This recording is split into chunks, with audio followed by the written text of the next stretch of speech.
Spiritual Food for Thought, 31 inspirational quotes to jumpstart your day by LaTanya Boyd, consists of inspirational messages that offer daily words of empowerment, promote spiritual growth and development in the Lord Jesus Christ for your day-to-day living. Spiritual Food for Thought, 31 inspirational quotes to jumpstart your day. Available now on Kindle, ebook, and paperback. Log on to www.latboyd.com.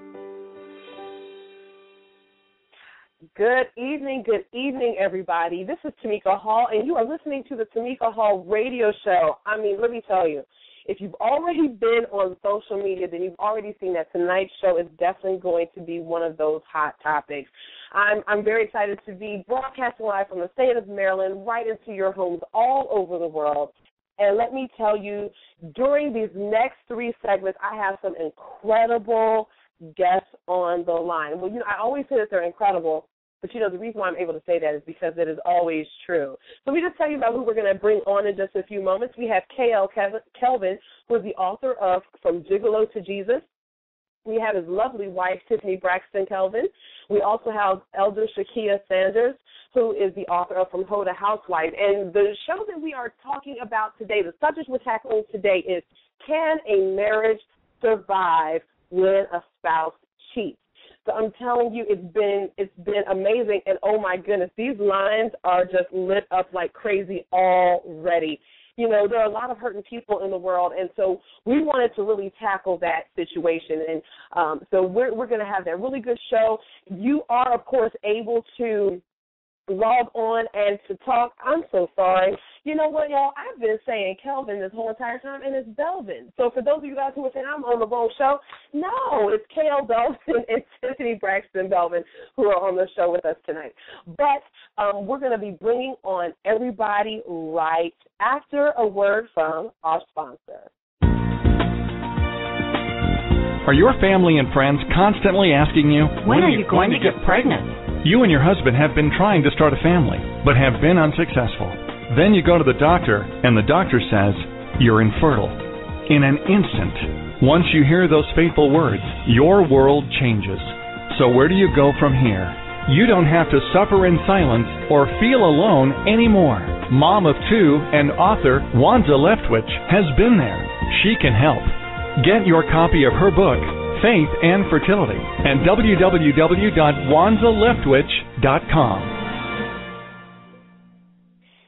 We're so grateful for our sponsors on tonight, Ms. LaTanya Boyd and her new book coming out, Spiritual Food for Thought, 31 Inspirational Messages for You Throughout the Day, and also Ms. Wanza Leftwich, who is the author of Faith and Fertility. So we're always really grateful when we have people that are willing to sponsor these really great shows. So you know what, without further ado, let's go ahead and bring everybody on. I'm so very excited, and I'll tell you, I'm really excited to be joined by my one and only hubby, Terrell Hall. Terrell, how are you doing this evening? I'm doing very well. How are you?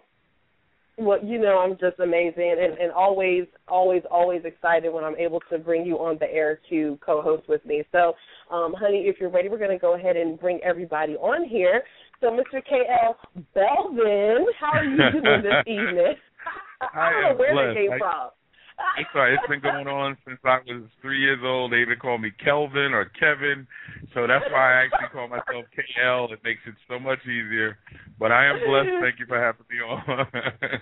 Well, I'm really excited to have you on here as well. And your beautiful wife, Tiffany, how are you doing this evening? I'm doing wonderful, great, and thank you for having us.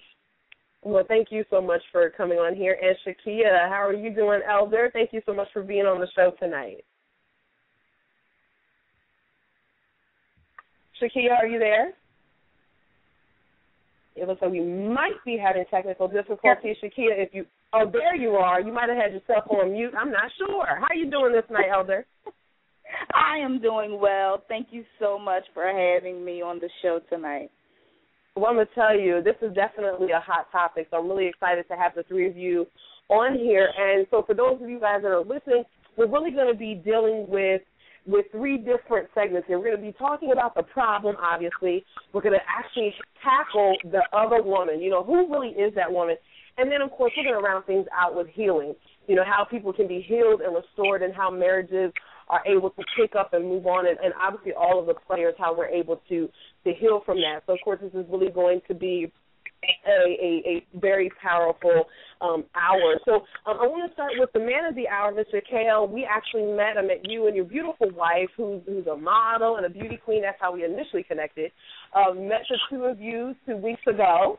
And, you know, my husband and I were supposed to be on a little date, and unfortunately I had to drag him into working for me and filming a quick impromptu interview with you, because I just was really, when I saw the title From Gigolo to Jesus, I was like, oh, my gosh, we have got to get an interview with you. So, KL, tell everybody very quickly, you know, who you are, and just give us a little bit of background about your book, From Gigolo to Jesus.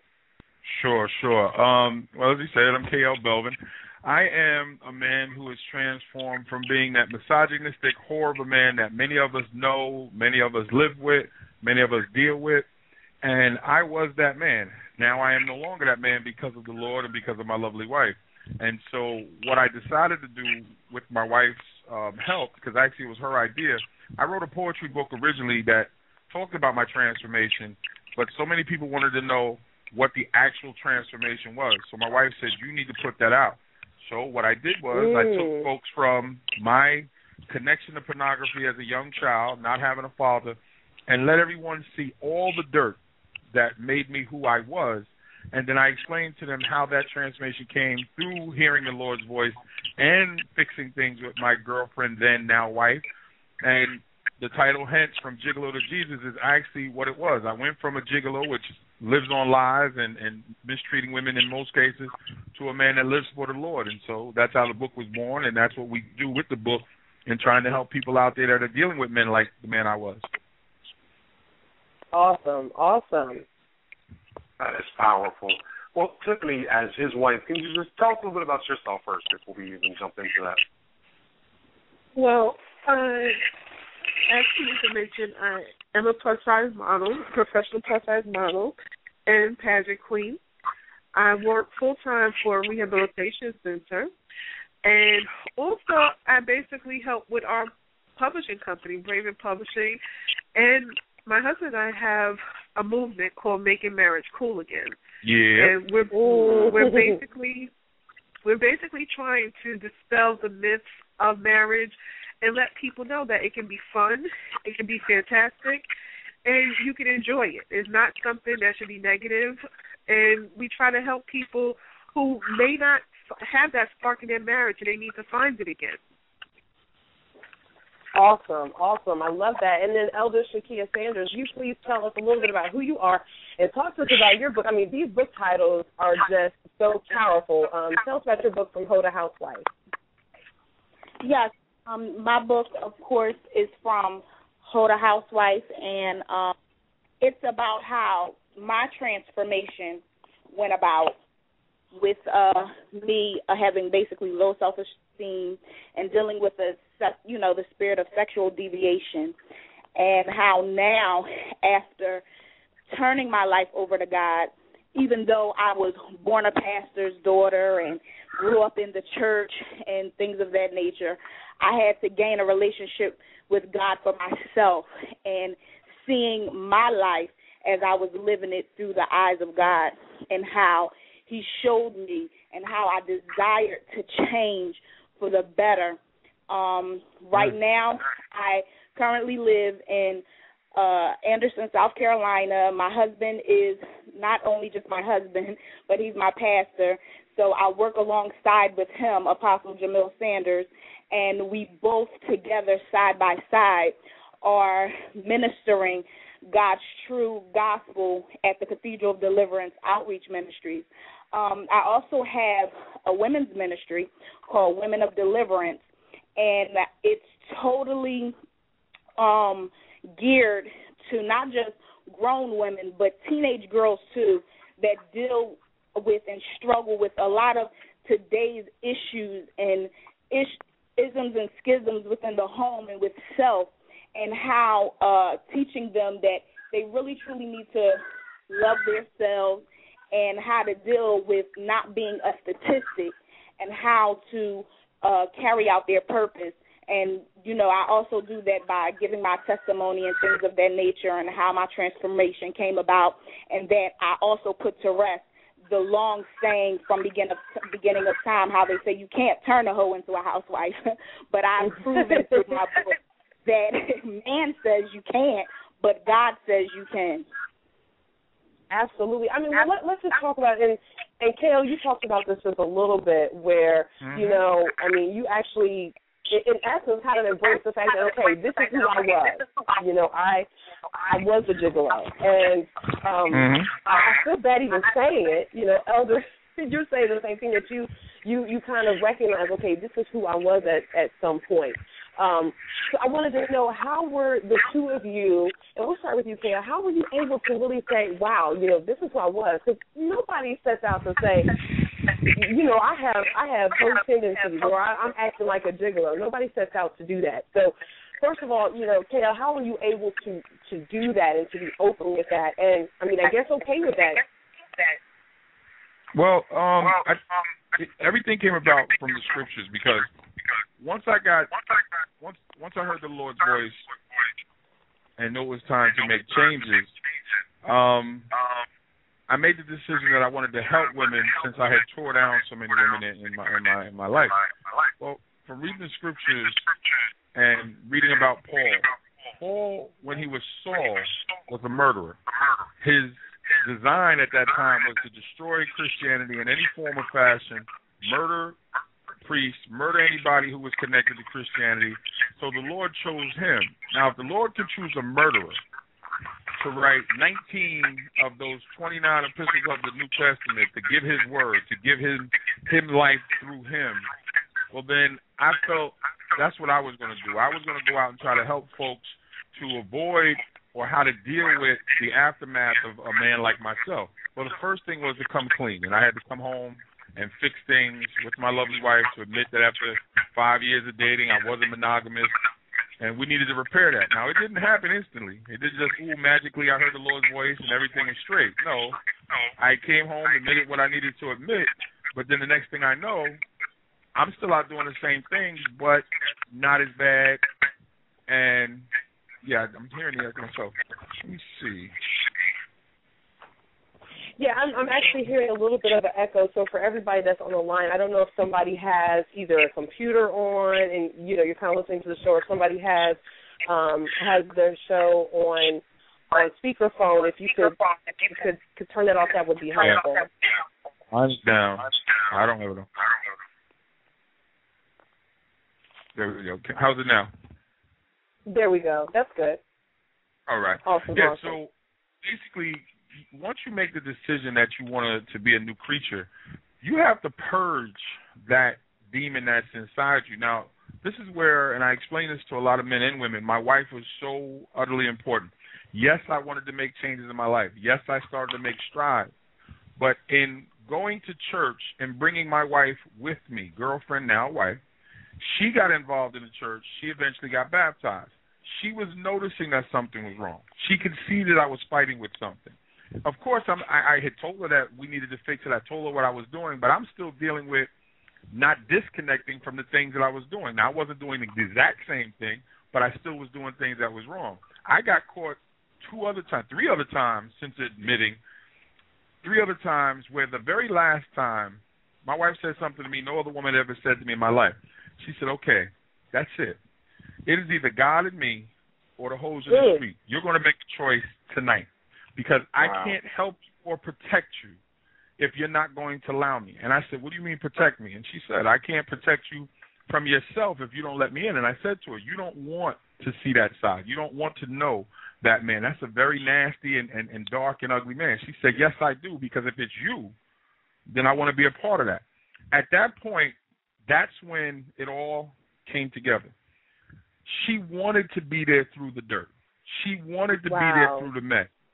And I didn't want to leave her, and I wasn't going to walk out that door. Many a man is at that same precipice, and he leaves. He says, you know what, I'm so disgruntled with myself, I don't even want to bring that to her, so they leave instead of fixing. So by just making a decision to stay with a woman who seems strong enough to hold it down, not only did I humble myself to do that, as I started to repair it, because once I humbled myself, then the Lord activated the seeds that my mother and grandmother had placed inside me. See, the Lord is already working on you. It's now up to you to decide to let him in. So through my wife getting baptized, through my wife reading the scriptures, through my wife being strong, she was able to say, whatever he's dealing with ain't me, but I'm going to hold my ground. And in doing so, it was the lifeline that I needed to pull myself back up and then to step back in front of in the position that I need to be in. We've had a wonderful marriage since then. We got married and have had no problem since, and what we say to each other is we got what we believe to be the perfect marriage. But we don't say that's not the case for everybody else, but what we do show is that you can overcome anything if you hold on to God's hand through it. But it wasn't her mess, it was mine. She just was able to hold a net out and say, I'll catch you. Go ahead. I got you. And she's right down the line, so you can ask her and she'll say it. Praise God. Tiffany, I think that's, I think that is so awesome. Excuse me, KL, I really do commend you, first of all, as a man, to be able to come out and, to really just share your story with somebody else who may be dealing with the same thing and trying to figure out how do you come out and, really just put all the cards on the table. So that, first of all, that's awesome, and I praise God for that. Thank you so much. But even secondly, Tiffany, as a woman, how did you overcome those? Because I'm sure there were some sleepless nights, and I'm sure there were some restless days, and I'm sure there's some times where you wanted your flesh to rise up and say, you know what, enough is enough. How did you overcome that? How did you push past that? It's funny because, yes, KL almost caught it a couple of times. But yes, he gives me a lot of credit, and I don't take that credit on my own. I actually give credit to my faith and God, because I did a lot of praying. And I actually prayed. I said, God, if I'm trying to hold on to a relationship that's not supposed to be, then please take it away from me. And I was very serious about that, because I think a lot of times when I see women in relationships and they go through so much to the point they lose their dignity, their self-respect, and just to keep that man in their space. And I said, I don't want to be like that. If this relationship is not meant for me, let me know. And I started to realize that it wasn't me, that it wasn't my fight, that it was KL. And I realized the demons that he was going through and the insecurities, and how it wasn't, it's hard to explain sometimes that it wasn't about our relationship, but what the other woman did for his ego, for his manhood. And I said, you know what? I need to help him address that. So I said to him, I can help you through this, but I can't fight this battle on my own, because this is really your battle. This is not my battle. So I need you to come to me when you're feeling weak. I need you to come to me when you're not feeling 100%, so that we can sit down and talk about it and get through it. And because I didn't take ownership, and so to say that it's my fault that our relationship is not working because he's out there cheating, because a lot of times you hear the other woman say, oh, if you were doing what you were supposed to do at home, he wouldn't be with me. Right. That's so totally false. It doesn't have to do with the woman at home sometimes. Sometimes it's just about the man and the demons that he's fighting with. So when KL came to terms and said, okay, we're going to do this together, then we walked along and we did it together. Praise God. Wow, that is you're saying a mouthful right there, because I'll tell you, ever since I put the fact that we were going to be doing this show, I mean, I have had so many women that have been reaching out and saying, I want to find these answers. And I think one of the biggest answers was, one of the biggest questions that I had was, is it me?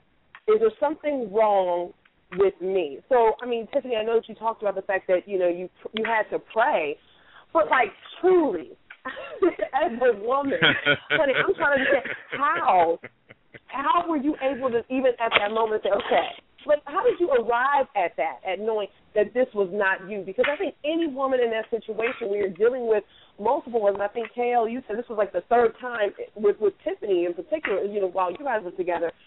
How did you arrive at that and say, man, this is not me? Because, Tiffany, for those that haven't seen you yet, you're very beautiful, so we know it's not beauty. You know what I mean? I already know that you got the body that your man likes because he wouldn't be with you. You know what I'm saying? So it's like you have the full package.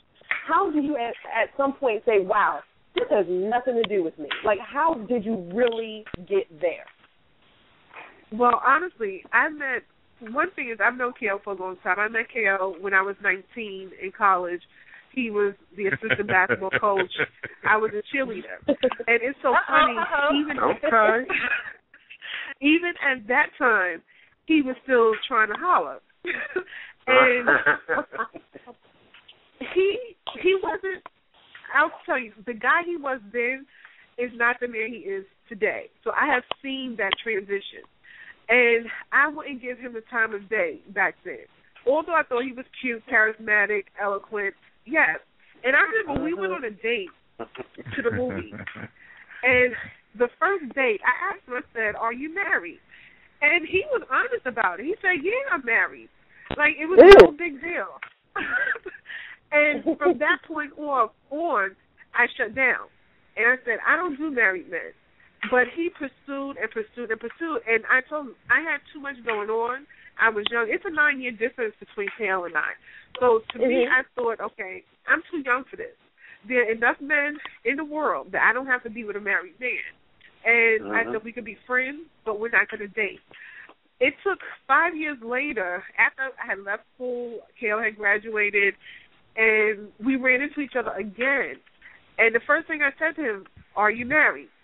And at that point, his divorce was pending. I said, okay, we could talk.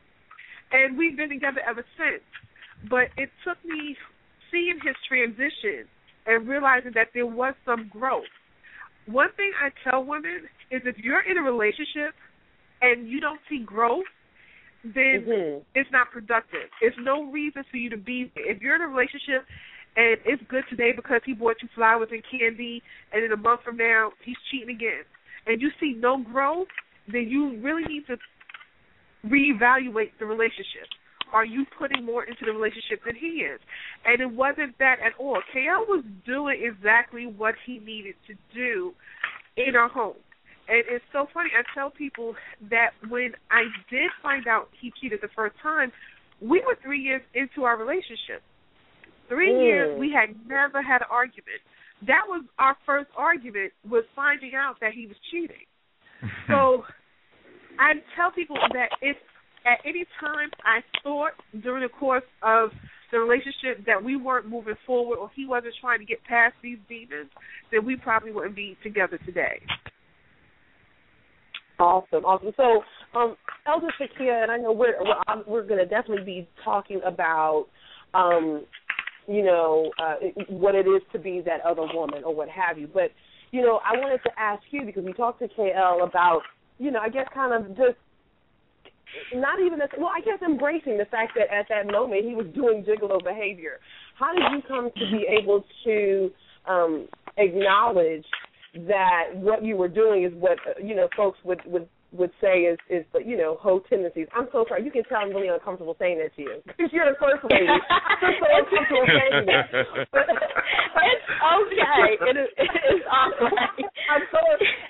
I'm never at a loss for words, but for the first time and it's on air, my goodness, I am a little uncomfortable with saying that. But how did you actually come to acknowledge that is the type of behavior that you were participating in? Well, first and foremost, as I said before, I was raised in a church. I was a pastor's daughter. So I heard about, the different stories of harlots and, Jezebels, Bathshebas, all that different kind of stuff. But for me to realize it and recognize for myself is when I continuously ended up in relationships that were going nowhere. I continuously kept dealing or attracting the same type of man. The average drug dealer or the average, the typical cheater, no one that really had Shakia's best interest at heart.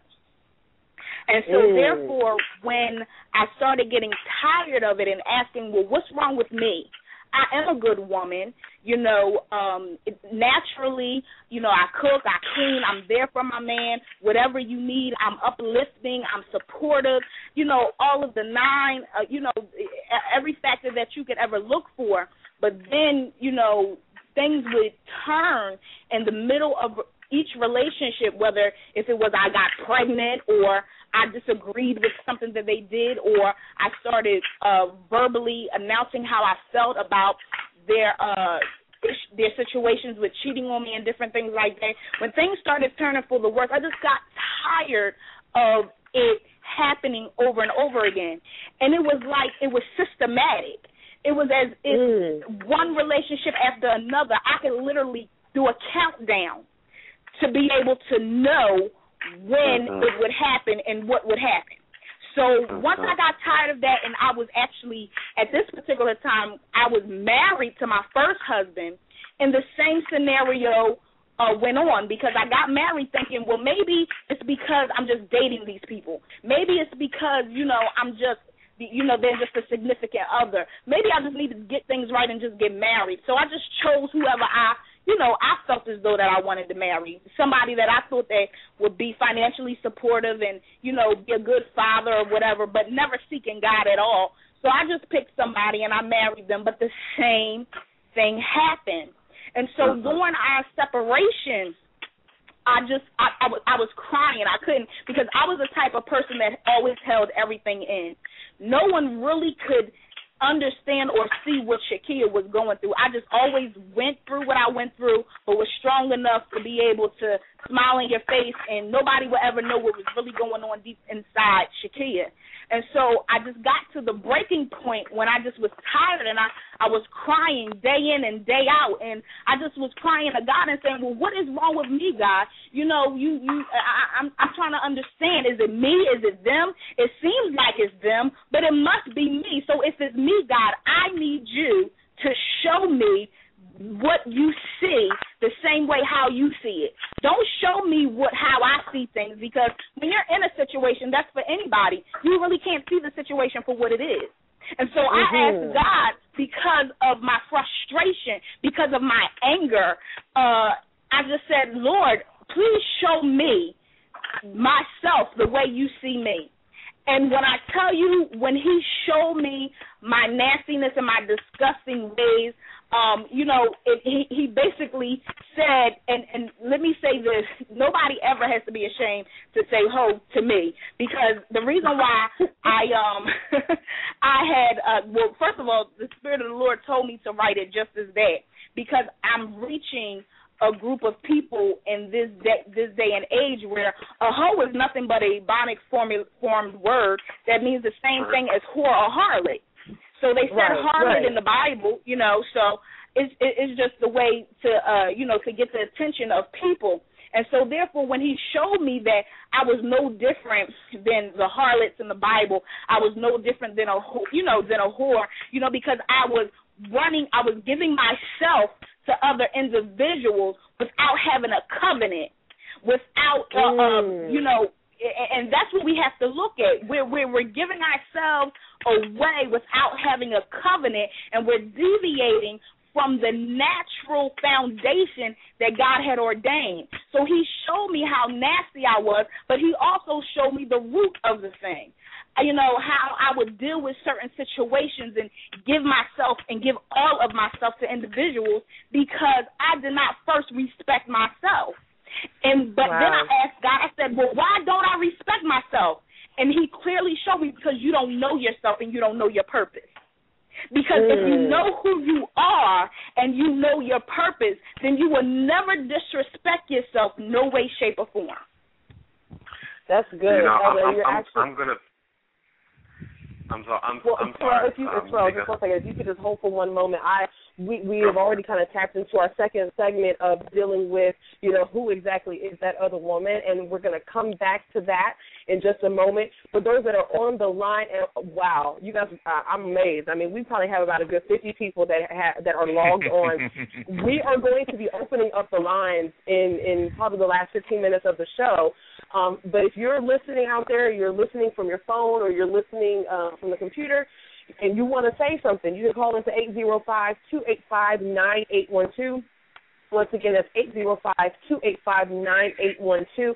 And I'll tell you, with so many people being on here, please either send me a message on Facebook or post your question in the chat room, and we will make sure that we can bring you on here, because we definitely have a lot of people that want to get some healing. So we're going to come right back to discussing who that other woman is right after this. Hi, this is Rena Bullard, certified interior decorator, home stager, and author of DIY Color Confidence, the book that saves you time and money. It tells you all about color and makes your decorating projects easy. DIY Color Confidence reveals design secrets by telling you how to use a color wheel, how to create amazing color schemes, and so much more. Get ready for your holiday decorating. Go to Amazon.com today and purchase your paperback or Kindle edition of DIY Color Confidence. Very special thank you to Ms. Rena Bullard for sponsoring tonight's show. So let's jump right back into it. Now we're kind of delving into, who is that other woman? And before we took that very short break, Terrell, I think you had a question. What was your question? Well, I kind of have a comment because, I was listening to Elder Shakia, and, I was listening to her spirit, and let me tell you something, she was getting ready to go start preaching, and I was thinking about sending her an offering through the internet. But so I just got so excited because she was saying some very key things and some things that I hope everybody picked up on. And one of the key things that I picked up on that she was saying is because we don't know who we are, and those are some of the reasons why we do some of the things and actions that we do.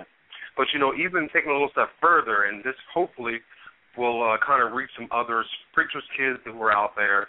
And people who were brought up in the ministry, whether your parents were elders, ministers, bishops or whatever they were. I grew up as, a bishop's kid, so, I understand how, that whole process works. We grew up fire and brimstone Pentecostal, so I'm very familiar with that whole scene.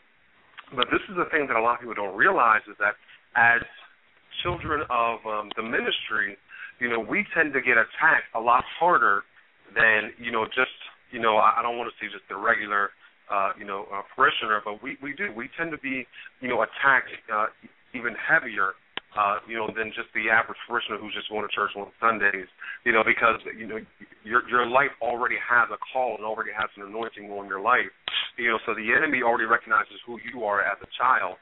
And so from a very young age, he begins to attack those things, so to try to deviate us from the course that God would have for us. So, for those people out there who are children of the ministry, your preacher's kids or whatever, because people always said when we were growing up, oh my God, the preacher's kids are the worst. Well, you know what? Sometimes they are the worst because they're getting attacked the worst. They're getting attacked the most because they already have a calling on their lives. But also, we're sitting very close to anointed men and women of God. So for those people who are children of the ministries, please be encouraged and know that because of who you are and because of the calling that's already been set up on your life, you will have a much harder road to travel. Can I add something, brother? Sure. Can I add something? Now, let me give you the look through the eyes of the demon. Is that the brothers that prey on church women already know that. So one of the first things that they're going to go after is the fact that you have not had access to certain men. Mm-hmm. So they're going to make those things that those men would do to you sound appealing. And I'll use myself as an example. Oh, yes. Once you come to a woman who you know is connected to the church, well, this is where the word rings true. When the word says that the devil will come to you as a being of light first, Of course, because if he comes in his true form, ain't nobody going to have any conversation for him. And he's also an understander of the word. Doesn't mean he lives by it, but he understands it. So when I would show up, I would always say, hey, I was born in the church. I grew up in the church. My mother and grandma's in the church, and I'd give church stories. So automatically the defenses are being lowered because we have something in common. So now when we start talking, the defenses are getting lowered. Now the first thing I'm going to say, well, you know what the problem is? Your parents don't let you do whatever. Now, how can this nice-speaking young man who understands the word, who understands what I'm dealing with, be against me? Well, that's how you slowly start to ease her away from that hedge that was put in place by her parents. And the first thing you do is you harp on the death and destruction. You know, they're saying all that just to scare you. It's not really going to happen. Did you see anybody in the church die? And look how many people are having babies. So you point out the negatives in the church to become your advantage. Now, who better to help you through those waters but the same demon that came to you and said, I know what it is about. So once you get them there, now the trick is to make their body work against them. If I get you excited, if I do the things that make you feel good, if I do all the things that you've never had happen to you, your own body starts to become my ally. You start to sit there and go, my parents can't be telling the truth because this feels too good. But then you stop. Don't go all the way because that's when shame kicks in. Stop and says, you know what? You're not ready for this. I shouldn't even went this far. I apologize. I'm going to go. Well, that's like a drug dealer putting a main line in your arm, now saying, you know what, I'm not going to give you any more drugs. I'm just going to walk away. You start to hunt me down. You start to call me. You start to explain to me how, well, can we do more what felt good that time? Well, you're not ready for it. Your parents is going to be upset at you. Now she starts to stand against her parents, because she wants more of what felt good. And that's why when you hear the terms crucify your flesh daily, because that is the thing that any hoe, any gigolo, any dude who is after what is between your legs does not care what's in your chest and does not care what's between your ears. He cares what the lower part of your body is going to actually translate to the rest of your body. And if you give into it, he has you. And like any drug dealer, he's not going to let you go until he's done with you or you've embarrassed yourself so much that you have nothing else but to give yourself to him, because the people who really love you are going to be so frustrated that it's going to make that person seem like he's correct. Praise God. I mean, and you actually answered the question, because I wanted to know, what makes that other woman vulnerable? And, Elder Shakia, I would love for you to talk about it a little bit. I mean, I myself, before I was married, I was never with a married man, but I have been where I was that other woman, and there was somebody in a relationship, and, on one hand, you kind of tell yourself, well, as you said, Elder, well, if she was doing what she was supposed to do, then he wouldn't be over here. But at the end of the day, you do feel a lot of shame behind it, and I'm also a preacher's kid. And so I remember, the pivotal moment for me is I was actually in the room and I said to myself, what are you doing here? Because it's like, you know better. So, I mean, I kind of want to know, is that other woman, because, KL, you're talking about how really these other women are preyed upon. So I want to know, is that other woman, is she always the villain that, we think of her to be, or that we see it, in the media? Is she always that villain? Or, who is this other woman sometimes? All right, I'm gonna answer it just like this. You deal with 4 different types of the other woman. You deal with the one woman. Woman number 1 is the woman that understands, which means she knows the man that she's dealing with based off of the information that the man has brought back to her. And we can relate that biblically to Bathsheba in the Bible. She thinks she's helping the man with his current situation. Then we have the other woman, number 2, who's just out for self.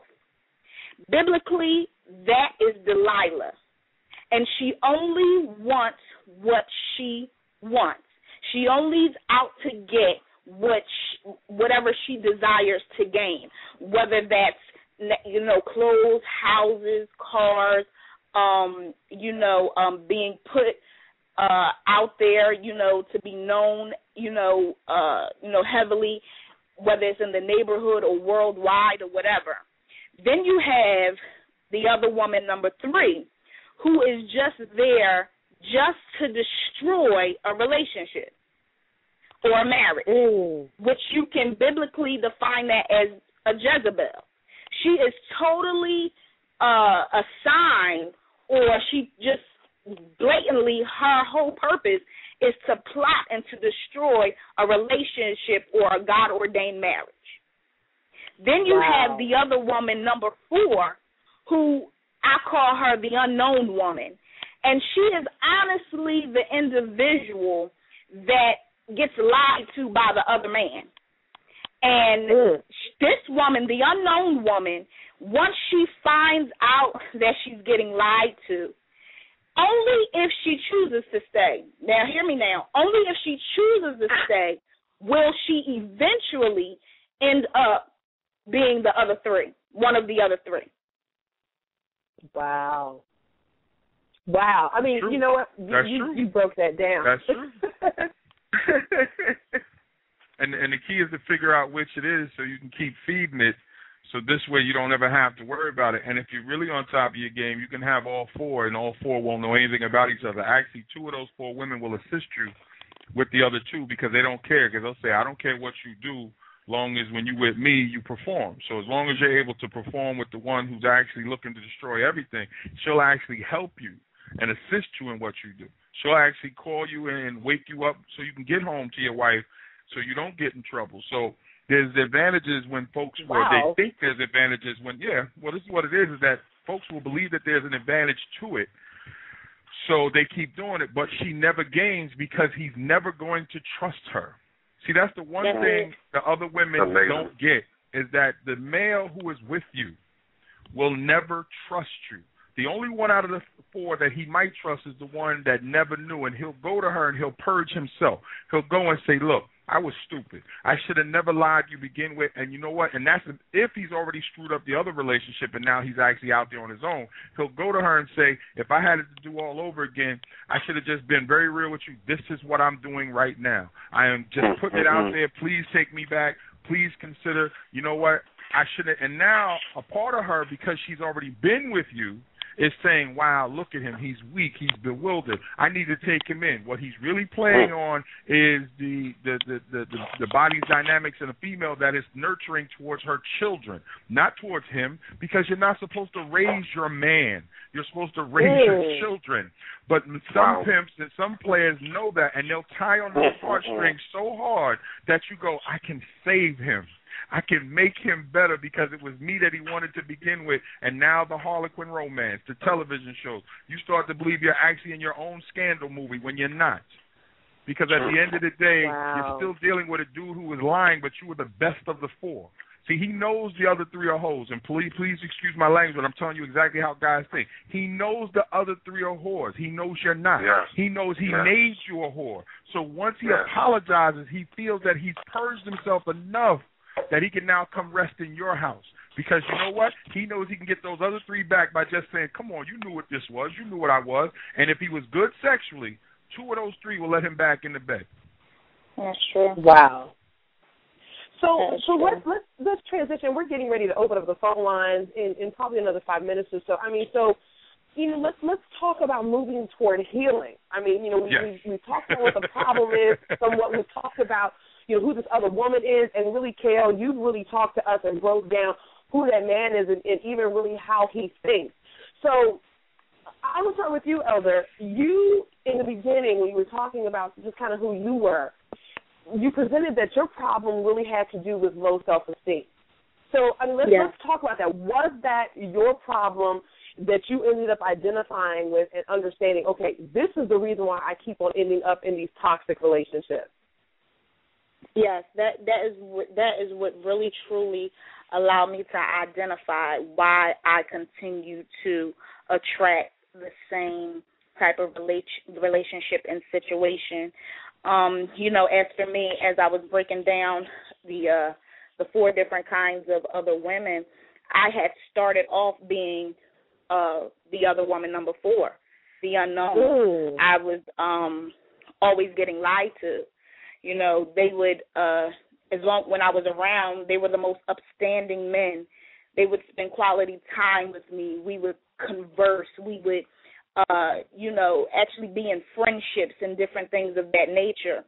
But when I truly found out that I was, getting messed with, played with, my emotions was being fondled with, I really started getting frustrated. And, excuse me, but then I started to go along with this whole game, and I ended up being the other woman number 2, which was for self, because I figured, well, if you're going to play with my emotions when I'm the kind of individual that has always been upfront in the beginning, never lied to you, converse with you, even if I did have a problem or a situation or whatever, but since you want to play with me, I'm going to play with you. And so since it seems as though that you out for self, I'm going to be out for self. And so that's why, I can define and understand and comprehend how if the unknown woman, if she chooses to, stay, or not even just in that particular relationship, but stay doing the same thing and playing the game, even if it's with a different male, she'll end up being one of the other 3. And so, for me, it was, even though I started playing the game and being out for self, I was not gaining anything. Because in all actuality, what I was out for self for, I could have got it myself without opening and spreading my legs. You understand what I'm saying? I didn't have to be playing games and mind games and playing with hearts and, lying and different things like that just to get what I wanted. And so that's how it, all started for me, because I just was not happy. Because I said, well, I chose to now live this life just because I was tired of being hurt, because, hurt people. So then it's a boomerang effect, because even when you hurt them, the boomerang comes right back onto you and you're really hurting yourself. And so that was the point for me to be like, what's going on? I need some answers. And when God showed me it was me, that was my transformation. That was the start and the beginning of my whole transformation. Wow, that is wow. That's sometimes that's all I can say is just wow. I mean, that's amazing. KL, one thing that I wanted to talk about earlier, and please forgive me because I did forget, so hopefully I'm not backtracking too much. No problem. I knew you had mentioned before about an earlier pornography addiction, and I know that is a severe, heavy spirit that is running rampant especially throughout our young people now. Tell us a little bit about that. All right, and I'm glad you went back to that, because believe it or not, that is one of the things that's feeding the gray areas behind the church veil, because it's something that you can keep in your home and no one ever knows about it. So it allows you to be able to do all the things that you do outside of your home, inside of the church, and then be able to feed this monster inside your home. So let me say that first. When I was younger, what I would do when I would go over to the newsstand is they would keep the pornography magazines right next to the Sunday paper. I would simply drop the Sunday paper on top of the pornography magazines, pick up 2 of the newspapers, pay for the 2 newspapers, walk out, gentlemen never checked and whatever. So basically for the $1.50 that I was spending, I got almost $15 worth of pornography. Then when you're 10, 11, 12 years old, you have no idea what you're looking at, except that whatever you're looking at is charging up things that you have no control of. The second thing is, when you have no male figure around, when my mother and grandmother would find the magazines, it was like, they were happy that they were female magazines, so it was basically get rid of this trash, or they throw it out, or take it in your room, because they didn't know how to actually address what was going on inside me. And I want to say this, and there's no offense to any woman listening. You cannot, and you will never know what is going through a young man's body at that moment that he is looking at those pictures. So when you try to orchestrate the healing, it's like just putting a topical on. It won't get to the core of it. And I'll give you an example. When a mother and son is walking down the street and they see a half-naked woman, the first thing a mother might say, boy, if you ever bring home a young lady like that, look at the way she's dressed. That's just ridiculous. God is not happy with her. So the son looks up at his mother and says, you're right, Mommy, no problem. What you actually just said is, don't bring it into my house, so don't get caught. So he goes, as long as I bring it home, long as I don't bring it home, I don't have to worry about my mother getting mad at me. Now, here's where the father plays it differently. Father and son walking down the same street, see the same female. The father may go, she look good, don't she, son? And he nods. Well, here's why you don't want that. Because if she's out here at 1 o'clock in the afternoon dressed like that, imagine what's going on. So you don't want to be with a nasty chick like that, because if she makes you feel like that at 1 o'clock in the afternoon, you could imagine what's going on at night. So he's like, but Dad, she looks good. Just because it looks good doesn't mean it's going to feel good. Doesn't mean now the father can address the internal thing that the kid is dealing with. So when you remove that father's not there, the magazines are only going to tell you what they need to tell you to get you to buy more magazines. They'll write everything. I was believing that she liked men that are full-figured, that she liked bald-headed men, that she couldn't wait, and that she actually read for a living. I thought those bios was true. I was like, I know her. We're friends. And so you start to really enjoy what you're looking at. Why? Because your body starts to be triggered by what you see. Now, here's the damaging part. You then start to treat the young ladies around you like you see in the magazines and what you see in the movies. So once you start to go down that road, here's the danger. It is very difficult to come back from, because you are going to get results. You are going to get results that mirror what you're watching in those movies. You're going to see some young ladies react the same way some of those young ladies are reacting in the movies. So it can't be that wrong. It feels good. She looks like she's enjoying herself, so why stop? So now, again, there's no male. There's no one to interact. Some females do a wonderful job with their kids by blocking that at the door, not allowing that in their house. But now, and as an educator, I deal with this on a regular basis, because I educate junior high school kids now, but I've worked in high school. I've taught 18 years. Is that because of the phones, the internet, the technology, that parent is at a helpless position. Because you want your son or daughter to have the modern technology so you can reach them, so they can do the things they need to do. Well, the modern technology has been invaded with this stuff, and it is hard to block, hard to keep out. And so unless you have complete control, it is very difficult to deal with. What I say to parents, and we're talking about healing, and move it back to that, is that no piece of technology should be in your child's possession that you don't master. I say this every time I speak to parents at PTA meetings. I speak to parents around the country, and I'll say this again.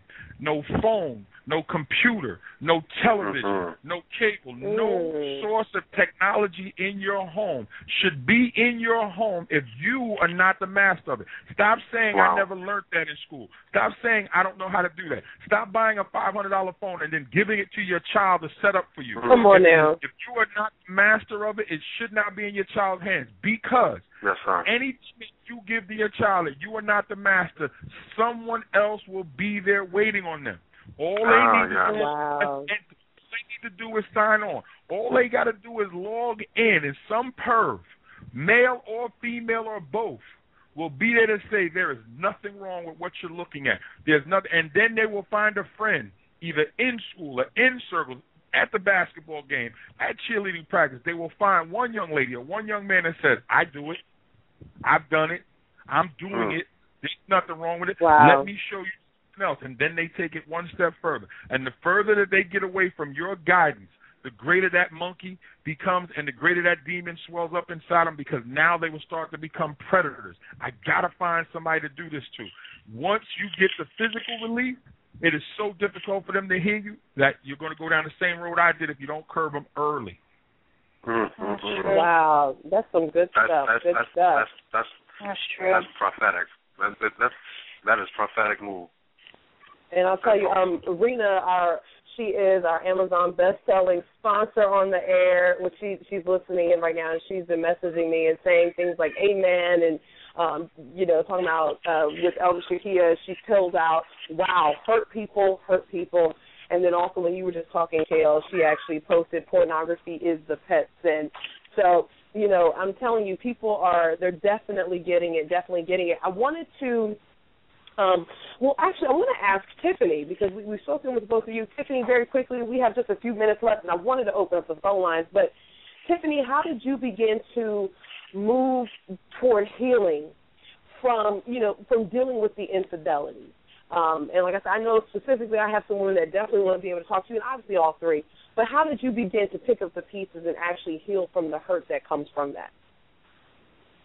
It took a long time, because one thing I've always, so anytime I was in a relationship, and even when KL and I started dating, I would tell guys, I will trust you until you give me a reason not to. I didn't go searching through pockets, searching through phones, looking for stuff. And it's so funny that when I found out KL was cheating, it was by accident. So it wasn't like I was looking for it. It just popped up in my face. And then I had to take it from there. It took time to rebuild that trust. And I have to say, again, it took a lot of prayer. And I realized that if I was going to stay in a relationship with him, I could not hold a grudge. I could not hold on to the past. I could not sit back and say and question, what is he doing? Is he cheating? Is he where he says he's supposed to be? And I have to say that KL worked very hard at regaining my trust. If he said he was going out to be with the boys, he would be with the boys, and he called me. I'm calling from the car. He called me to the car. He called me as getting through the door where he's going. And it got to the point, okay, you don't have to call me anymore. It's okay.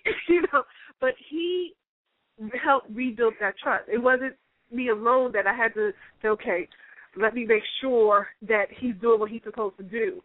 He worked on it, and I was happy with that, so we could build back that relationship and build back that trust and that foundation. Wow, I mean that's just amazing. I mean, I want to just ask very quickly. Oh Lord, it just slipped my mind. It just literally slipped my mind. Joy, did you have anything that you wanted to say? I'm so blown right now. I mean, this is absolutely, it's amazing. It's amazing. And what I would say if I can just speak to the listeners really quickly, Tamika, if you were on this phone conversation, or if you're listening by the phone, internet, however you're listening, and you know friends that need to hear this, please tell them they can go back and they can view this interview. You need to listen to this. If you have teenage kids, if you have young adults in your church, in your community, this is a way that we can, begin to put a stop to, our young men who are going to end up being gigolos, or our young women who are going to end up being hoes, or whatever the situation is. Please share this interview with somebody. I actually just remember what I wanted to say. I don't know why it slipped my mind. I think I'm trying to multitask and answer people's questions who are writing in questions. But the question that I had was, you actually said that KL would actually call you and say, hey, this is where I am. And you actually said he worked very hard to regain your trust. I want to know how much of an expectation should a person have on the one that has cheated to work for their trust again? Do you understand the question? How much of an expectation are you allowed to have? Because sometimes, you'll hear people will say, well, if you stayed with me, then you need to just back off and you need to trust me again. But, how much of an expectation are they allowed to have that person needs to work for their trust again? It's funny because I spoke with someone recently who was in a situation where her boyfriend cheated, and she said they were trying to work things out, but she still did not feel comfortable because it's almost like he had the stance, okay, I cheated, I said I'm sorry, let's get past it. And they really weren't addressing her fears. And it's almost like he wanted to ignore it, and I don't know if that's because he just wanted to get past it or that he was really trying to work on moving forward and that he wasn't going to cheat again. You really have to look at and evaluate your own relationship. And I tell people, from your heart what the situation is. Because I've been in many relationships. KL wasn't the first person to cheat on me. It's just that he was the only person that I said, you know what, I love him that much that I'm going to stick it out. Anyone else, it was like, okay, you got to hit the road. I'm not going to play that game with you. But you know in your heart whether someone is genuine or not. And I think sometimes, like I said, we as women, we hold on to the relationships hoping that it gets better. You can see whether it's getting better or not just by being in it. Judge the action. He has to work. Right. He owes you. Don't let him off the hook. He owes you. Make him work. And if he gets tired of working, remind him what he did. Not beat him with it, but just say, look, I need you to do this. It's helping. Make sure he knows it's helping. He owes. He has to work. Don't punish him with it, but just say, nah, baby, you're doing a great job, but I need that. I need to know that because it's helping. And if he's not making an effort to make you feel secure, because, again, remember, he's the one that made you feel insecure. So if he's not making an effort to make you feel secure again, then you need to make the necessary steps that work for you.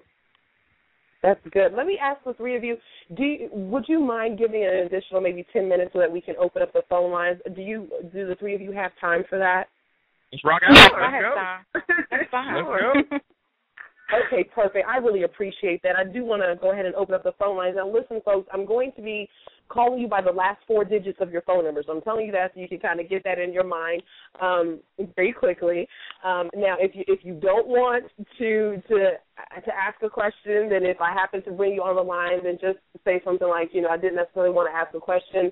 Great show. Definitely say great show. I'm just kidding. But, just make sure that you say something so that we don't have any dead space. So I'm going to start with the caller that's been with us literally since before the show even kicked off. And caller, your number ends with 9506. You don't have to identify yourself if you don't want to say who you are. But, again, caller, your number ends with 9506. Hello, how are you doing tonight? Welcome to the Tamika Hall Radio Show. I'm good. How's everybody doing today? Blessed. Awesome.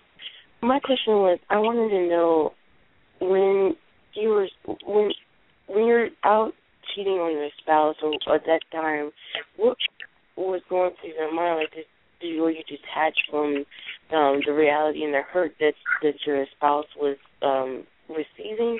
That was my question, because I have been cheating on in my marriage, and it was a tornado dropped in my heart and in my body, in my life. And, was any of that considered when those things were happening? The cheater. Okay, I'm sorry, dog. Sister, was you going to say something? I'll answer it, because most cheaters who do it on a regular basis, they can compartmentalize at the time, meaning that they will place feelings off to the side to do what they want to do. Now, the guilt does come in, but this is where the addiction is part of it.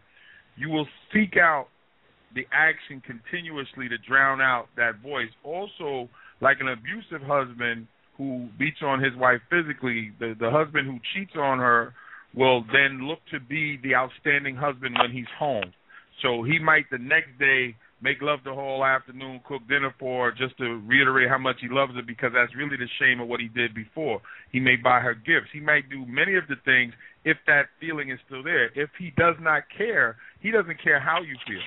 He's just kind of wanting to get caught, but he's just not man enough to come and say what he's doing. So when he gets caught, he'll fake that he's emotionally destroyed, and it isn't until he's actually away from you. It isn't until he actually sees you doing better. It isn't until he sees you with the next man that it's kind of like, wow, what did I do?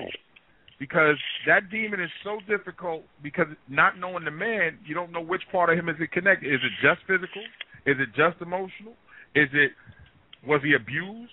Now, there's so many factors, so all men don't fall into the same category. So without knowing the man, it would be very hard for me to paint just one brush. But what I can tell you is, men have an ability to compartmentalize, because, remember, we used to go out and kill things, bring it home, and then switch back into the family man. You got to have a switch to be able to do that. That switch didn't disappear. It just morphed into something else. So men can do that, whereas women by design are more emotional. We need each other. That emotion that you bring to our lives actually helps bring us balance. The thing is, when a man is given into that demon, he's not thinking about you at that moment, or he wouldn't be out doing it. The difference between me, the man I am now, and the man that I was, the idea of cheating on Tiff makes me feel horrible. Whereas before, I didn't think that way, so I did it. So once the feelings change and the direction and the connection changes, so does it changes for you. So whatever was missing, whether it was abuse, whether it was whatever it was, without knowing him completely, it's not you, it's him.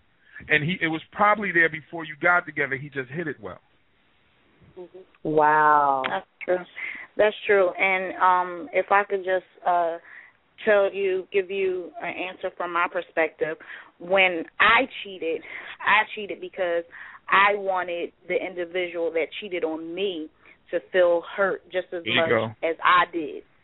And so, therefore, I turned into even though I was a woman, but my emotions drove me to then react as a man and not care about anything. I was just out for self, so which means I was in it to get whatever I wanted, and I just wanted to see you hurt. I wanted you to cry. I wanted you upset. I wanted you in an uproar. I did not care. So it changed from me being the emotional woman to having a male mentality where, hey, I was just down to get basically whatever I wanted to get and did not care about nobody's emotions, but in actuality I really did, because I just wanted to see if you really cared about me as much as I cared about you.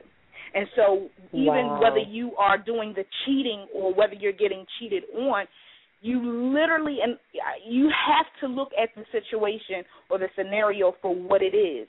Unless you understand every aspect of the cheating process of why the individual cheated, why the other one allowed it, then you can come and formulate basically what actually went on.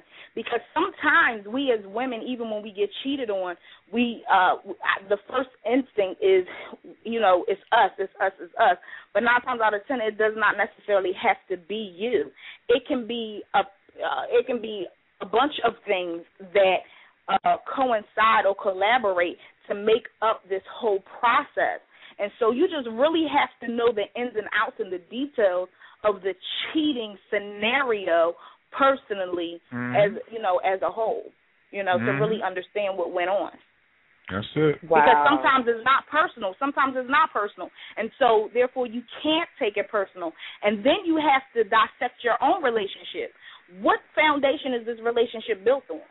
Yeah. How did you come together to begin with? How did y'all come together? Because because just like my brother, said, we are as women emotional creatures, and so a lot of times our emotions have us running to the hills, but that guy is showing us something totally different. You understand what I'm saying? Yeah. We're not looking at the situation for what it is, and so you have to really take in consideration and look at your situation.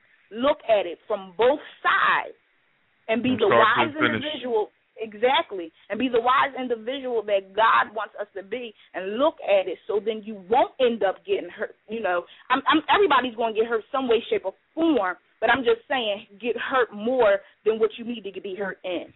So just, look at the situation that you're in. Hope that helps. Good stuff. Let's bring on another question. Caller, this is the next caller. They've been on for the next longest time. Your number ends with 0161. Again, the last 4 digits of your number are 0161. How are you doing tonight? Thank you for tuning into the Tamika Hall Radio Show. Caller, are you on the air? I'm on the air. Hi there. Did you have a question or a comment for us? I just want to say that to all of the ones that appeared on the show, it's very educational. And it was nice that they shared this with us. And thank you very much. Thank you, sister. Awesome. Thank you. Thank you for listening. Absolutely. It's always amazing when you have people that are tuned in and listening, and I appreciate those of you that have been with us for, the last 50, 60 minutes. And actually, Rena Ballard actually sent a message that says everybody knows somebody that needs to hear the show, and she said herself she can think of 3 people without even trying. So I really appreciate you all. Let's go to another caller. Caller, your number ends with 8563. Once again, the last 4 digits of your number are 8563. Hi there. How are you doing? Welcome to the Tamika Hall Radio Show. Hello? Hi there. You're on the air. How are you doing tonight? Y'all gotta forgive me. I just got my new phone, so I really don't know what the last 4 digits are. So I just took a chance by hitting the unmute button. It's you. Okay. Well, did you have a question or a comment that you wanted to? I have a question and a comment. Tonight? I have a question and a comment. So I'm gonna say the comment first, and then ask the question. The comment that I wanted to make was this: whenever you are in a relationship with somebody who cheats, you have to come to the realization and recognize that there are some levels and some factors that go deeper than just relationship with another individual. Mm-hmm. For instance, my father was a cheater. I'm the product of a cheating man. And so the natural DNA that runs through me would be to be a cheater. And I'm not making no excuse for that, because my father was a cheater, my grandfather was a cheater, my great-grandfather was a cheater. And it took me coming to the realization that because of my history, as far as my family is concerned, I'm predisposed to follow the same aspect, one, because it's there, and two, because it's what I saw. Mm-hmm. So when I got married the second time, because my first marriage, I was trying to be faithful. My wife cheated on me. I cheated back. We started going through this big cheating factor. And when I got divorced and got married the second time, I made up in my mind that no matter what, I'm not going to cheat on her. Now, I'm not going to say it's been easy, and I'm not going to say that there haven't been times when I've wanted to, but thanks be to God, it hasn't happened. Now, the comment the question that I have is for both the sisters, the one who's married to KL and the one that's married to me. I love we have three couples on the air tonight. I love that. Amen. How do you? Tamika, I heard that pastor voice. Like, I said, this is a man of God. I hear that. You guys, I was listening to my husband a text saying, I think this is a pastor. I love it. I'm sorry, Pastor. Go ahead with your question. Here's the question I have to both the woman who's been cheated on and the woman who's cheated. How do you digest the fact that the man that you are with, if you were the one cheated on, did not at that time value your heart? And if you're the woman that is doing the cheating, does not value your heart? Because if women are emotional creatures, the man doesn't even come into the place of recognizing the emotional connection and the soul tie that is created when he's intimate with you.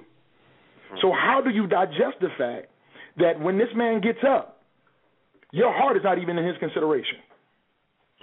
Wow. That's a good question.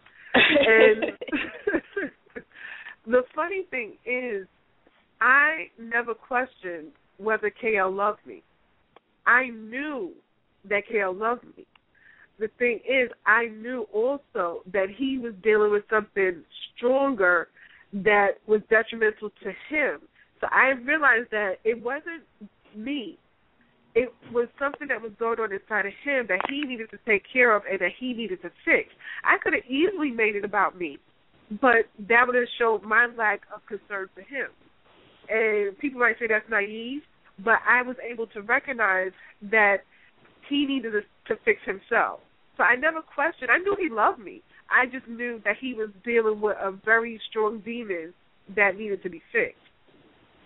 And for you, Elder Shakia, what about for you? That question of, to the woman that has cheated and has been cheated on, how do you digest the fact that the man you're with doesn't take your heart into consideration, or vice versa? How do you respond to that? At the end of the day, I do agree with what she just said, but I had to personally ask myself when I was cheated on, am I really truly pushing for something that should never be? Because at the end of the day, if you are not taking me, my heart, my emotions, how I would feel into consideration, then you really, truly don't care, And so, just like I said before, I just had to evaluate the situation and say, listen, am I really pushing for something? Am I being selfish and just trying to make something out of nothing? And then at the end of the day, I had to realize with most of the men that I was with and being cheated on, I really didn't love them because it was too easy for me to walk away. Wow. It was too easy for me to walk away. Pastor, can I add something to what you asked? Yeah, KL? Yes, it's KL. Okay. One of the things, that is also one of the things that needs to be discussed when speaking to young men about getting them to transform, is that you have to make them realize that one of the dangers when you go out and live that particular way as a cheater is that you're exposing yourself to women to something that should only be your wife. I tell folks all the time, one of the things that I have to live with, and I deal with it, I don't harp on it, but one of the things that I have to deal with is that there are too many women who have a physical knowledge of what should only be my wife's. And I'll deal with that because they don't have the emotional connection that my wife and I have. But I'll live with the fact that I put myself out there so they could actually have the conversation of the physical. So I work at the emotional tie, which is the more important tie, the spiritual and God-binding tie that our marriage actually means to us, because in this way, whenever the conversation, like people wonder how Tiff and I can actually joke about it. When we talk about the cheating and stuff like that, and I even wrote it in my book, is because our emotional and spiritual connection is deeper than any physical connection that any woman that I've ever been with could talk about. So a woman could walk up and say, well, I had him, you had him one way. She has me completely. The two don't even add up. Have a nice evening. And I always do it respectful because I put that into motion. But the idea is that we have to teach our young folks about the power in the spiritual and emotional connection that is actually comes from when you decide to be physical, and that's why you should wait until marriage. Because if you wait until marriage, that binding, that physical binding after you two agree that it should only be you two, is now what you have that you don't have to worry about sharing with anyone else. And you don't want to see that with anybody else. And so by putting those two together becomes a powerful hedge that the two of you will have for the rest. That's really good because we really got to hear from three different perspectives. I mean, Tiffany, you talked about the fact that for you, the way that you were able to hang on and you knew you wanted to hang on to the relationship is because you knew that KL loved you. And that makes a huge difference for that woman that is listening, even for the man that's listening who is trying to make a decision about whether or not they should stay in this relationship, you know, where their spouse has cheated. I mean, that's something really huge. And then, you know, KL and Elder Shakir, you both came about, and you said something very pivotal, where for the person that's laying down with someone and you know that you are the other person, you just let us know you don't have their heart in consideration. That was a great question, Pastor Sanders. I mean, you're not taking their heart into consideration. And so for that person that is laying down with you and they know, you know, they're one of those 1 through 3 women, 1, 2, or 3, who know about that person, then you are allowing yourself to be trampled on with, you know, and you're just allowing for it to happen. Terrell, did you have any comments that you wanted to make? I just wanted to bring on 1 or 2 callers who have been with us, you know, for the last hour before we close out tonight. Did you have a response? No. Please go ahead and get somebody else to ask questions. This is awesome. Absolutely. Okay. Caller, your number ends with 0874. Once again, the caller I'm bringing on the line, your number ends with 0874. Good evening. How are you doing tonight? I'm doing fine. I'm really enjoying this. Well, I appreciate you hanging on. You've been here for the duration of the show, and I appreciate you being on the Tamika Hall Radio Show. Did you have a question or a comment for our panelists tonight? Yes, I do. You know, listening to all this is well delivered. I love the fact that Elder Shakir put down the the biblical excerpt, and I love the fact that I believe that's KL is using these he's describing these spirits as what they are. They're demons, and by addressing it as such, you know, it brings a light, because so often we're like, well, this person has hurt me, this person has hurt me, instead of looking at the fact that the person fell privy to some strongholds in the family, like Pastor Sanders just said, or just, you know, choices by exposing themselves to pornography. These demons have entered in, and they don't know how to come out. They probably don't even know what's happening to them. But the other comment I wanted to know, you guys' opinion on, is the fact that Christian men seem to want women to submit to them without, single women, single Christian men, without the commitment on both sides. So I'm finding out that, by my opinion, that these men later, as I assess it, that they're cheaters. Most of them are cheaters. These men have 4 or 5 different women at one time, and they're saying, like, well, I don't know if this is, I don't know if she's one, and it causes an uproar in the churches, whereas these women are no longer talking to each other, they're becoming strifeful or competitive and such. And so, later when one marries this man, and some of these are elders in the church, some of them have been pastors and deacons and such, but they find out that they're still getting cheated on. And I'm wondering, from KL's perspective, can he identify this type of demon? You can identify the demons by the conversation first, because when a man is talking to you and conversation is leading to the creation of certain feelings, the query of certain things about your past, and it's very subtle. The friendship will be there. Everything will be there.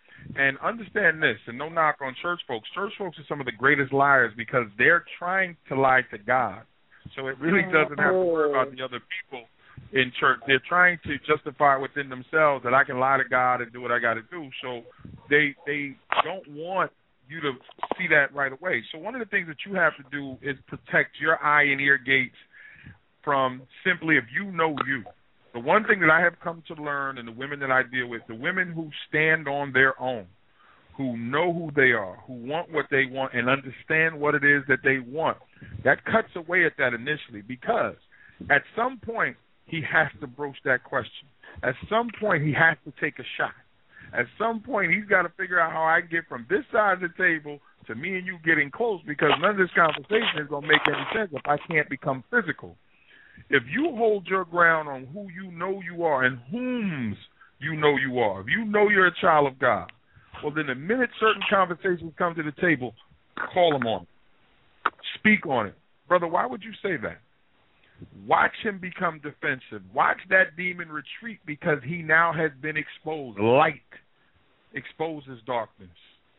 It clears it out.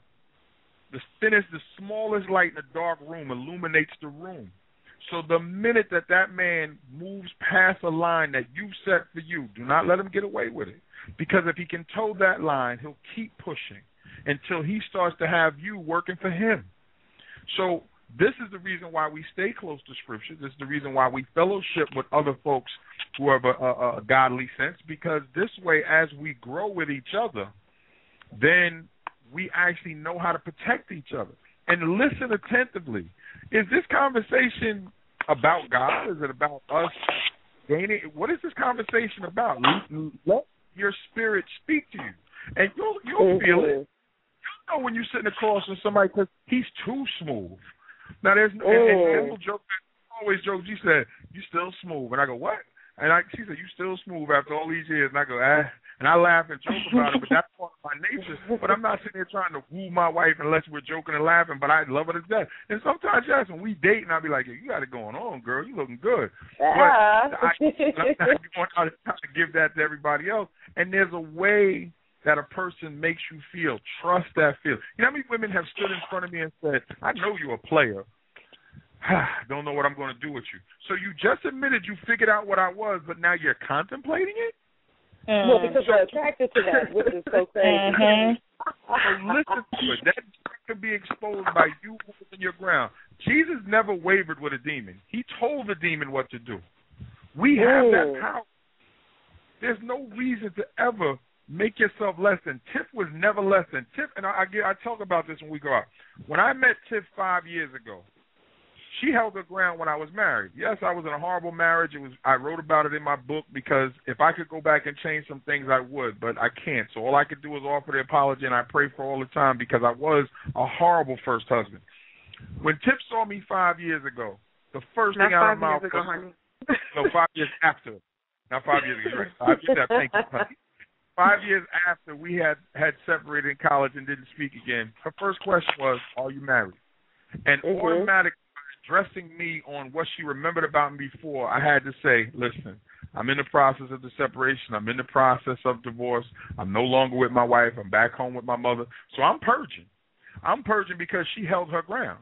And so that light that she held in place made me have to get correct. Now, that didn't mean I came completely clean. I was still fighting what I was fighting. But the idea, her holding her ground, at least kept me at bay with certain things I wouldn't have did to her that I've done to other women. And actually, when people read my book is very telling and very.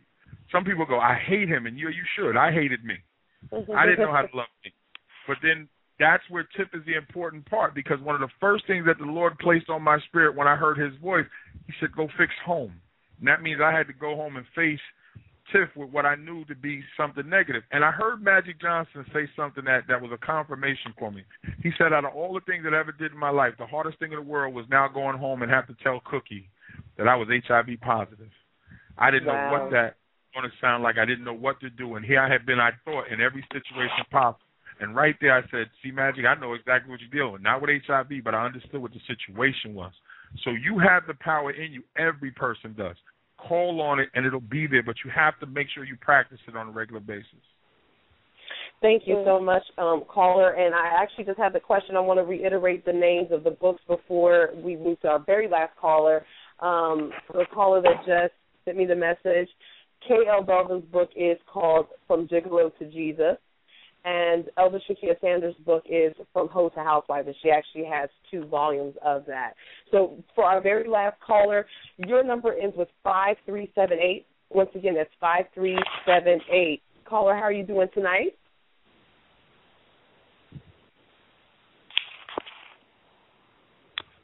Okay. Because of the late hour, I'm going to... Oh, I'm sorry. Did I just cut somebody off? Well, you know what? I'm going to go ahead and keep moving because I've kept you all over for about another 30 minutes beyond what I wanted to. I had one question that came from our chat room. The question is, would the panel recommend a 13 and 14-year-old listening to this show? So, I mean, because we've talked about pornography and things like that. Would you all recommend that someone allow their 13 and 14-year-olds to hear the show? Me, I would recommend it because at the end of the day, a lot of adults and a lot of parents, they think their children are oblivious to this, this situation or about sex or pornography or giving oneself to anyone, and they're not. And instead of them going elsewhere to get it, you need to get it. You should allow them to get it from those who have dealt with it firsthand. And then you also have to remember, the Bible tells us to train up a child in the way they should go. When they are old, they will not depart from it. And a lot of times we just think that just means send the child to church. And then I've even been raised in a church where some churches don't even want to talk about this topic at all. But that's the demon that's running rampant in the church. And so, and is running more rampant in the world. And so, no, yes, your child does need to hear this segment because it's the truth. It's not a lie. It's not formulated the world way, but it's the truth, the whole truth, and nothing but the truth. And then it's being revealed through people that are former, gigolos and former hoes and, dealing with different things like that. So the Bible tells us the truth will make you free. And so, I really, truly do think and believe that children should be able to hear this segment because it would help and it would allow them to deal with not only what they see every day because they interact with it in school, whether they're riding the bus, whether they're in school, whatever. And so they need it. They need the truth. Well, I'm going to tell you, as a dean in the junior high school, so I deal with 12, 13, 14, 15, and even 16-year-olds who have been held back. And I've been doing this for 18 years. And I have a young men's group, and I've had one on the high school level. The reason why you should have not just the 13-year-old, every one of his friends and the girlfriends, all of them sitting around the radio and talk about it. And here's what you need to ask him. We need to keep it very real. We need to talk about the things that you won't talk about when I'm around. Your children are going to discuss the things that are presented to them in TVs, movies, videos, and everything. They are not sugarcoating what they're offering to 13-year-olds. Sit down and go to some of the sites. Tell your kids, what are some of the sites you go to? Go to and look at them and see if they're sugarcoating them. You have to be in charge, which means you have to understand what is being presented to your children to the negative if you are going to offer defense. One of the first things you learn as an educator trying to save a child's life, I need to know what is keeping that child from learning. My strategy then has to counter that, and then I have to offer something that's now going to replace what I've taken out. Yes, a child should listen to this show. Yes, a parent should sit down and say, do you think that way? Let's talk about it. But you also first, before anything else, say to the child, I'm not going to judge you because we need to talk. So I want you to be completely honest with me. You're not going to get in trouble because we need to fix this. Because children fear that they're going to get in trouble, so they don't go home to say it. They'll come to school. You know how many young men have said things to me that I know they won't say to their parents. I then have to broach that and say, well, listen, let me call mom, let me call dad, let's talk about it. I've had 13-year-old girls say to me, grown men have touched me, but if I tell my dad, he's going to kill somebody. If I tell my mom, she won't believe it. I've had 16-year-old ladies say, well, I don't see nothing wrong with sleeping with my mom's boyfriend. I like it. So the idea that I have to try to figure out a way to counter that. So, yes, you got to sit in front of your child, because anytime a video will say to him, have sex with as many women as can, kill as many dudes as you can, drink as many bottles as you can, and you will be the king of the neighborhood, you better do something to counter that is on the same level to the righteousness, because if not, why should they listen? Amen. Absolutely. Very good stuff. Very, very good stuff. And I'm so sorry. This is a good question that just came through. I promise it's the last one. The question was, when is it okay to walk away? That just came through in my inbox. Go ahead. When is it okay to walk away? And I asked the question because, I know for myself, I was in a marriage before, and I had to make a decision to walk away. And I know that sometimes that is difficult. So the question is, when is it okay to walk away? And if you choose to walk away, how do you begin to pick up the pieces? So if somebody could quickly just answer that, and then we'll go ahead and make sure people know how to reach you, and we'll close out. Okay. I think go ahead. I'm going to say, I think the best time to walk away is when you realize your partner no longer has your best interest. And your relationship is no longer productive and no longer moving forward.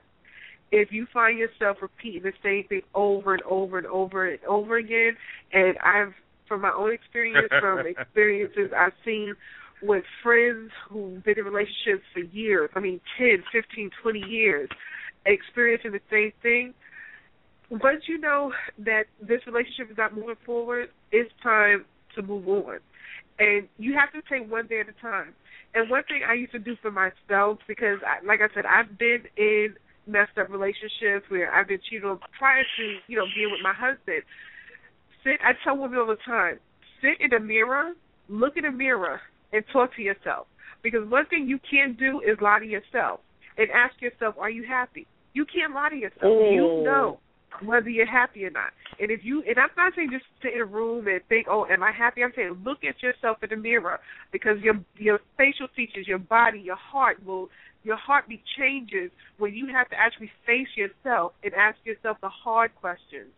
Am I in this relationship because I'm afraid of being alone?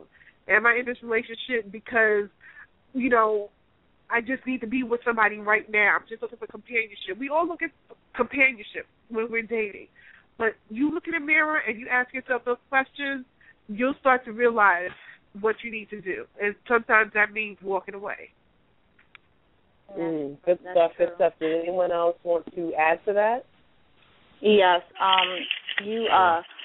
the other opportunity that you would have to be able to walk away is knowing exactly what kind of marriage you're in. As for me, like I had stated before, my first marriage was a marriage that I put together. Spiritually, you have to understand that the Bible tells us what God has joined together, let no man take asunder. And so, therefore, we're not saying that once God joins you together, nothing is going to happen. But it doesn't matter what happens with a God-ordained marriage, that whether it's the woman getting cheated on or whatever the case may be, she has to continue to know who she is as the Ezor. At the cathedral, we both teach the foundation of the scriptures. Ezor is the Aramaic foundation word for helpmate, which means protector. And so, therefore, you can only exuberate or show your Ezor potential only if it's God ordained. You can only protect no matter what happens. But you have to know what your relationship is built on. Did you build it yourself or did God build it? And so there is where you will find out when to walk away or when to stay and fight it out.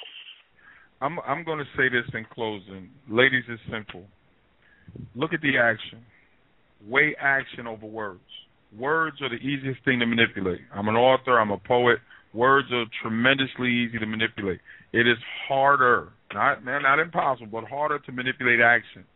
If the actions don't speak to where you know you need to be, do not hesitate to say, I can't. Now, to men that are coming back to women, listen, ladies, if he comes back and he has not grounded himself in something greater than himself, the Lord first, if he has not required a new relationship with his children, and he is showing you the proof that that relationship has been reconnected and has grown, if he can't show, even if it's a new job that's requiring him to dress and act a different way, if he is not involved in something, see, being involved in church is an automatic action, because if he's involved in church, you can actually go and see that. You can see that he's taking an active participation in church, that he's doing things. You can actually sit there and say, wow, he's up there doing it, or he's involved during the week doing the things in the church.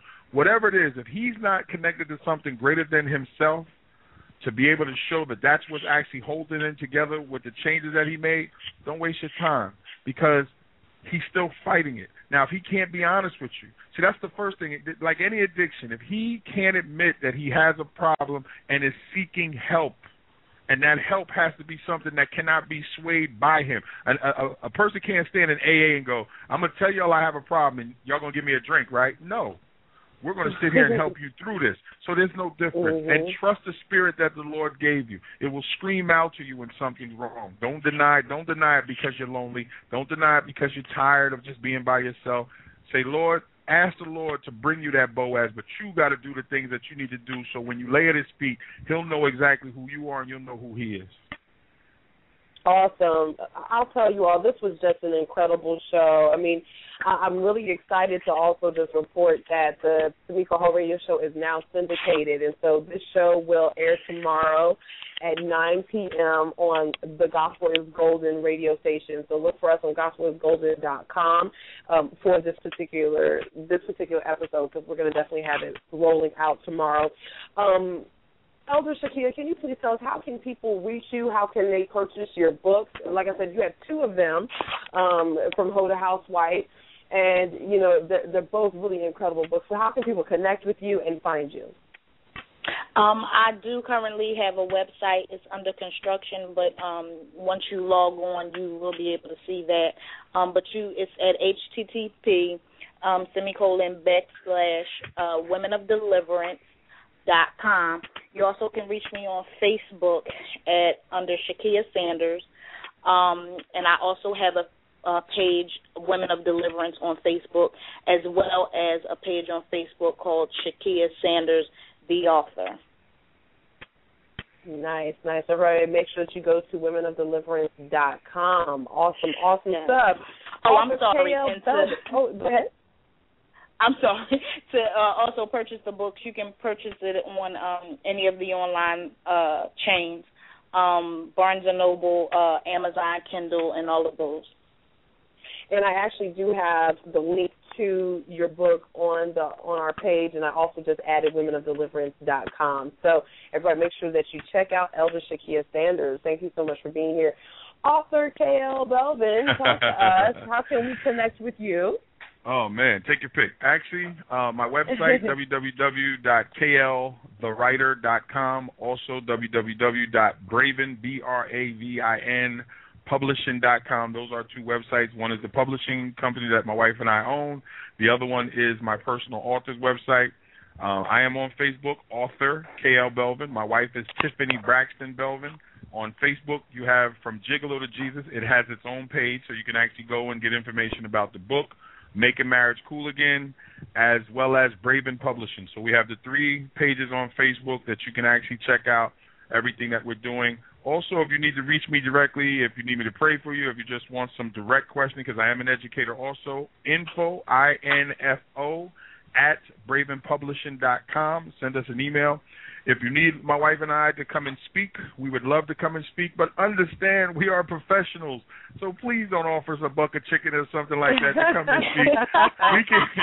We can actually sit down and talk and work it out, the honorarium and stuff like that. We'll work within whatever financial constraints, because we know these are hard times, but we are expecting a child, and we are professionals, and we are business owners. Now, I don't say that just to harp on the money, but to understand that everything that we do requires a cost, because my wife and I are the owners as well as the individuals doing this by ourselves. So this is our ministry. This is what we do. So anything that we can do, feel free. Also, if you go on YouTube, KL the Writer, I have tons of my videos there. And actually you could just do a Google search for KL Belvin, and you'll see my wife and I come up all over the place. So feel free. Well, awesome. You actually just answered the question. I was going to have Miss Tiffany come on and talk to us about how we can reach her. But Tiffany, did you have anything that you wanted to say in closing? I just wanted to mention also, because I think my husband missed it, we have the Making Marriage Cool Again page on Facebook, as well as makingmarriagecoolagain.blogspot.com. And we have our own radio show. Yes, we also have our own radio show every Thursday, 8 p.m. to 10 p.m. Eastern Standard Time, reality and relationships. And we basically talk about the reality of relationships. And it is Blog Talk. What's the address? I forgot. Yeah. Blog Talk Radio, GQ Palace Radio, and just look up reality and relationships. Yes. Awesome. And I of course, want to just give a very special thank you to my Boaz, Terrell, for being on the show tonight. Thank you so much, honey. I really appreciate you. It's everybody that has been tuned in and listening to us. Wow, I've never had a show go this long, but I'm so excited that it did. We have had literally record numbers tonight of folks that have tuned in live. Thank you all so very much for tuning in. Once again, make sure that you connect with us on gospelisgolden.com to listen to the show tomorrow as well. Make sure that you connect with me at gospelinsidernews.com, because every single day we're delivering news that's taking place in the Christian realm.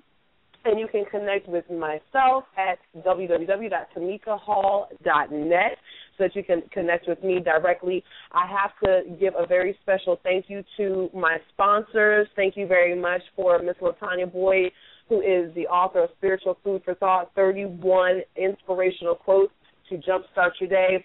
Thank you to Miss Rena Ballard for sponsoring the show tonight. She is the Amazon best-selling author of DIY Color Confidence. You can connect with her at redecoratingbyrena.com. I'm sorry, please connect with LaTanya Boyd by going to www.latboyd, that's BOYD.com. Lastly, thank you to Miss Wanza Leftwich, who is the author of Faith and Fertility, and you'll be able to connect with her by going to wanzaleftwich.com. And all of this information is available on our show page. Thank you all so very, very much. Make sure that you tune in here. We won't be here next week because I will actually be out of state, but make sure that you tune in over and over and over again. Just look for us. Everybody, please have a blessed night, and until next time, stay inspired, stay blessed, stay empowered. Have a good night. Amen. Good night. Amen. Good night to you.